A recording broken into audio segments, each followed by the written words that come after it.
تو یہ میں نے اسی لیے آپ کو بتایا کہ کچھ نہ کچھ آپ کو ساتھ گرامر کا بھی کچھ پتہ چلتا رہے.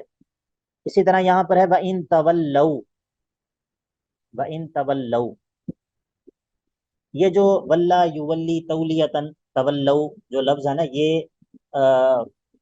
اگر یہ بغیر حرف جر کے متعدی ہو رہا ہو، بغیر حرف جر کے، تو اس کا معنی ہوتا ہے کسی چیز کو جو ہے وہ اختیار کرنا یا کسی چیز کے ساتھ تعلق قائم کرنا. ٹھیک ہے. اور اگر یہ ان کے ساتھ متعدی ہو تو پھر اس کا معنی ہوتا ہے کسی چیز سے بے رغبتی برتنا، کسی چیز سے پھر جانا، منہ پھیر لینا. تو یہاں پر بظاہر کوئی حرف جر ذکر نہیں ہے، وَإِن تَوَلَّوْا، اس کے بعد کوئی حرف جر ذکر نہیں ہے، لیکن معنی اس کا کیا ہے کہ وَإِن تَوَلَّوْا عَن دَعْوَتِكُمْ یا وَإِن تَوَلَّوْا عَنِ الْإِسْلَامِ، اگر وہ اسلام سے منہ پھیر لیں تو فَإِنَّمَا عَلَيْكَ الْبَلَاغُ، تو آپ کے ذمہ تو صرف پہنچا دینا ہے. ٹھیک ہے. تو بعض دفعہ ایسا بھی ہوتا ہے کہ کسی لفظ کا جو متعلق ہوتا ہے وہ لفظوں میں ذکر نہیں ہوتا، لیکن جو کانٹیکسٹ ہوتا ہے وہ اس کی جو ہے وہ تعیین کر رہا ہوتا ہے کہ یہاں پر اصل میں مراد یہ ہے. چلیے آج کے لیے کافی ہے اتنا.